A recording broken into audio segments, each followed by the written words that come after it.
So welcome to another episode of Taisha's Thoughts. So today I kind of want to talk about patterns, but a specific pattern. So I feel like, all of us in life, we have particular patterns about, how we start our day, maybe what we do on our jobs, how we might can take the same route to work, we eat at certain times, whatever. Like we have our own flow, our own pattern about how we do things. But my question I want to ask y'all is, what's your dating pattern? So this one, I might hit a little nerve with this, but if y'all love me, y'all know the vibes. Y'all already know I'm coming from a good place. So let's get into it. So whether if y'all want to admit it or not, I feel like when it comes to dating, or even if you're that type of person and always be in a long, serious committed relationship, like, you could be single for a little bit and then you're right back into dating someone for a long time. I feel like, unless that you can break the cycle, I feel like we all tend to date the same type of individual. Now, let me kind of get into that a little bit, okay?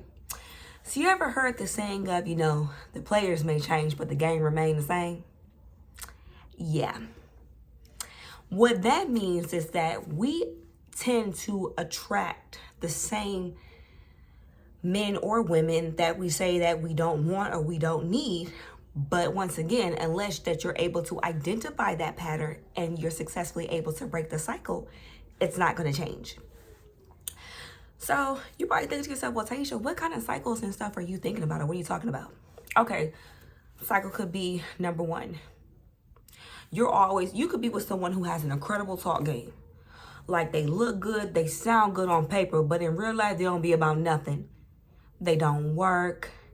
They don't, they don't tend to their business. They don't take care of their things. They don't have nothing to offer on the table. You're the one who's sitting here riding them around in your car. You spending your good hard-earned money on the things, stuff they need. You're always giving and they're always taking. Or your pattern can be you're always with the type of person who always cheating. They say all the right things, they do all the right things, but then they still want to do them, but want to be with you. So they want to have their cake and eat it too. Or, your pattern can be, you're with someone who they do for you, but it come at a cost. Okay? Now let me explain something to y'all. Those were never my patterns when I was dating, because first things first, when it comes to someone like me, my mom always taught her kids that you got to be with someone who can reciprocate the same thing you bring to the table. Like, I'm 32 years old. There is no way in heck I'm going to be with someone who don't have no job, don't have nothing going on for themselves, period. Oh, you don't work. Oh, you ain't got a car. Oh, you can't. So guess what that means? Is that this individual is going to take everything that you have to bring to the table and then some. Why? Because they already told you up front they're not bringing anything to the table. So what makes you think that when you get with them that they're going to sporadically be like, okay, I'm going to get this done, I'm going to do that, and I'm going to do this, I'm going to do that? No, they're just going to take from you because you have it to give, because they don't have anything to give. Now, it's not an insult or disrespect to anybody, because I feel like we've all been there. But with me, honey, ain't nothing going on but the rent.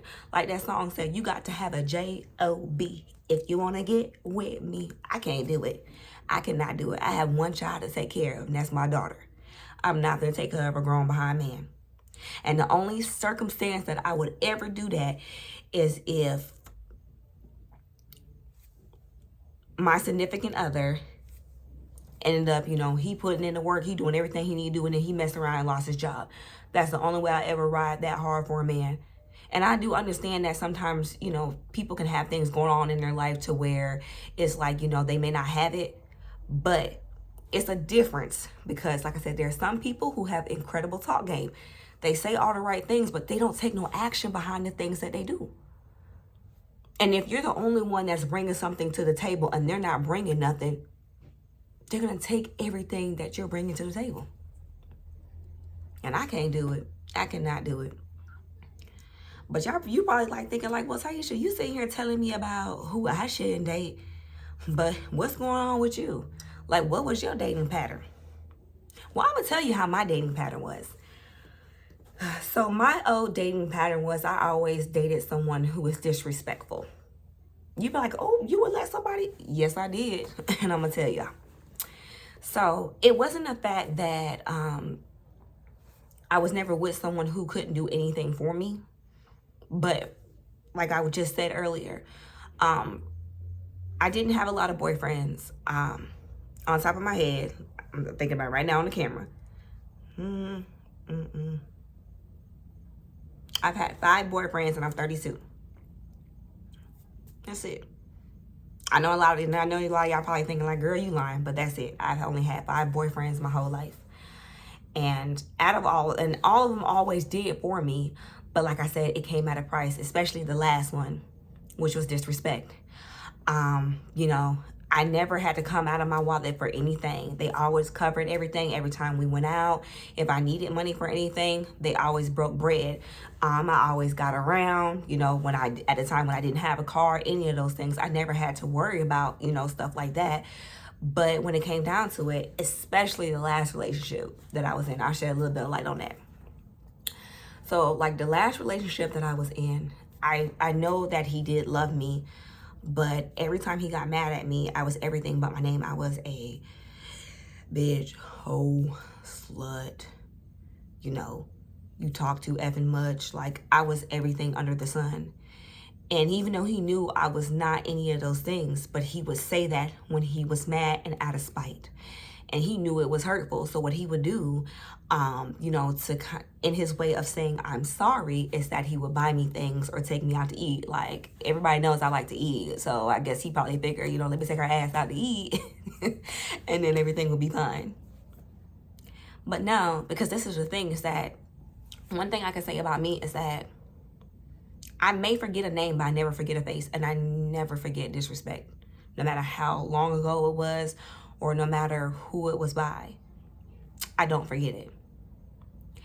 And so when I was with this particular individual, it was like the tally marks with them just kept adding up and adding up and adding up and adding up and adding up. And then so one day, I remember they had just came back from a trip. And when I seen him, I didn't feel anything for him anymore. And that's when I knew, like, that I can't do this anymore. And I know I may come with a lot of things, but I know I'm worth to be loved the right way. And if you can't love me correctly, then you need to get out my face. And as hard as it was for me, and let me just say this, it is not easy to break a pattern once you're used to dating someone of a certain caliber. When you know that they're not good for you. You know they're not right for you. You know that they don't match your fly, your energy, your morals, your values, what you bring to the table. It's just not there. But, you know, sometimes you can't help who that you end up falling in love with. I mean, I feel like, you know, if we had a choice that we could just turn off our emotions on and off, most of us probably would. But unfortunately, you can't help who you get caught up in and who you end up loving, you know. And with my ex, with that particular individual, it took me a long time for me to recognize the fact that this is not where I need to be, because I realized, like, my pattern is disrespect. Like, why am I sitting here letting a man disrespect me? Like, you know, I'm a child of God. You know, I'm a mama's child. You know, I'm Taisha, baby. Like, why would I let a man sit here disrespect me like that? But like I said, that was a love affirmation that I took and that I accepted as being loved, because I knew that he really did love me. And I never doubted that, but it came at a price. He was disrespectful when he got upset with me, and that was my pattern. And as hard as it was, I had to learn within myself. And this is what I want to share with y'all. But what's the most important thing is that when you genuinely do love you, and I've said this in other videos as well, you have a crown over your head. King, queen, you have a crown over your head. And especially if you have children, especially if you have a daughter, you know, I could never be with a man who could disrespect me, because what am I teaching my daughter that it's acceptable for her to be with someone as long as he loves her? It's okay for him to disrespect her? No, it's okay for him to take from her and use and abuse her. Absolutely not. So you have to get to a place where you keep a high standard for yourself and understand that if a man can't reciprocate or a woman can't reciprocate my energy, what I bring to the table, my morals, the level of respect, love, trust, energy, everything and above, if they can't bring that to the table, then what are we doing here? And like I said, players change, but the game remains the same. And until that you're able to identify what your type of pattern is, like I stated earlier, whether if you're with someone, like I said, most people I know are with someone who has well-taught game. Like they sound like they are that guy or that girl, but behind the scenes, they don't work. They can't hold down nothing. They don't have anything. They don't have a job, nothing going on with themselves. And they tend to mooch off of people that they're with. Or you're with someone who is just like with me, they genuinely love you, but they're disrespectful as hell. Or you're with someone who just is not, they're just not on the same caliber as you. Like they, your, like I said, your morals, your values, your integrity, your worth, they can't reciprocate that back to you because they don't have that. And unfortunately, there are a lot of people who find themselves in better opportunities. They get what they need to get out of one person and then they go on to the next. So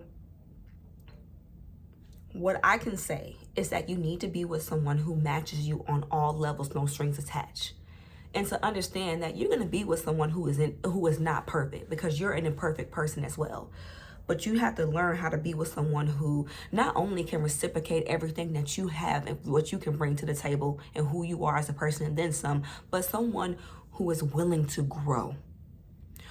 Not in a relationship and as an individual. That is very important, to be with someone who is willing to adapt, who accepts accountability, who is willing to change, who does not want to be the same person that they were 10 years ago, who is quick to be like, you know what, let me say I'm sorry, even if they may have felt like that they didn't start anything.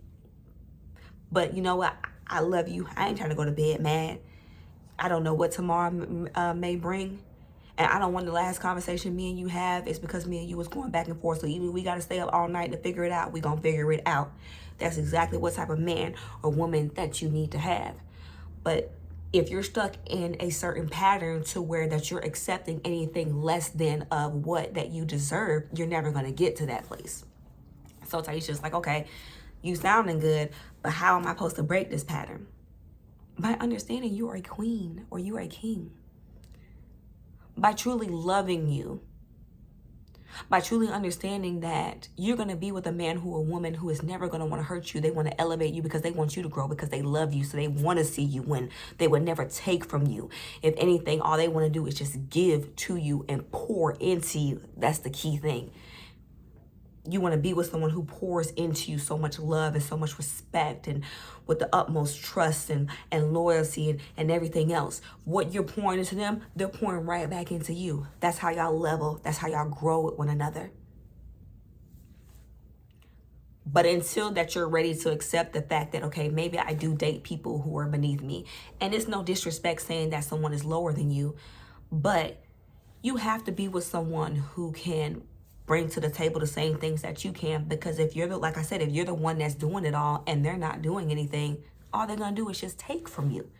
So by the time that relationship is said and done, you're depleted, your spirit, your energy is low, and you don't have nothing to show for it but a broken heart and a broken wallet. And the devil is a damn lie. For real. And I think it's really important to discuss that kind of thing, is because I know we are in a day and age, honey, that I know it is very hard to date. A lot of people out here, that is a doggy dog world. I'm trying to be with someone who could just do everything for me, and that's that. And when I'm done is when I'm done with them and on to the next. So I know it's easier said than done. But I do believe in my heart and in my soul and in my spirit that there is someone out there for everybody. There's someone who can love you besides past your pain. There's someone who can love you beside, sometimes You know, you might be a person you get irritated real quick. There's somebody that's gonna love you for just the way that you are, your goofy side, your serious side, you know, everything about you. So why settle for less? No matter how hard it is, don't ever settle for less. And then to recognize, like I said, that maybe you do fit that mold, that you have a dating pattern of being with people who are not deserving of your time and your energy and your love and your spirit and your grace, your mercy, your beauty, your wildness, your uniqueness, what makes you you. Be careful and be selective of who you give everything to. And maybe sit down and recognize and think about in your relationships, your past relationships, what was all in common with them. Because like I said, for me, it was disrespect. I was with people my boyfriends, my exes did for me, but it came at a price. Especially the last one. Like I said, I was everything but my name. And he knew he would be wrong, but instead of him apologizing and owning it, he would just buy me things or take me out to eat. And then he's thinking everything is said and done. But nah, man. No matter how much I love you, when I look at you, all I see is a man who has hurt me and disrespected me. So why am I here? And as painful as it was, I said I knew I deserved better. And I walked away. And yes, I look back a lot. So sometimes I used to think to myself, did I really give it a chance? Did I really give it an opportunity? Maybe I quit too easily. But I didn't. And I thank God that I did walk away, because I knew I deserved to be loved correctly or left alone. So I successfully broke that pattern. So what about you? So my homework and my challenge for y'all today is to really sit back and re-examine the type of men or women that you date or that you have certain interactions with or situationship with, whatever y'all want to call it this day and age. And recognize the fact that, you know, you're dating the same person over and over again. He or she might look different, but like I said, they come in with the same type of game. And know you deserve more than that. And once you break that pattern, learn just to let go and let God. Trust and believe and receive. When you ain't looking for him and when you ain't looking for her, think about, boop, God gonna, here they go. Hi. And then it's going to make everything that you went worthwhile worth it. Because now you know, I know what I deserve and what I don't deserve. And if I even feel like they come in with that no, I'm like, skirt, on to the next. So this is another episode of Tayshia's Thoughts. Y'all let me know if y'all liking it, if y'all feeling it. But you already know, even if y'all don't, respectfully, I'm still going to do me. Love y'all. Have a wonderful evening. Peace.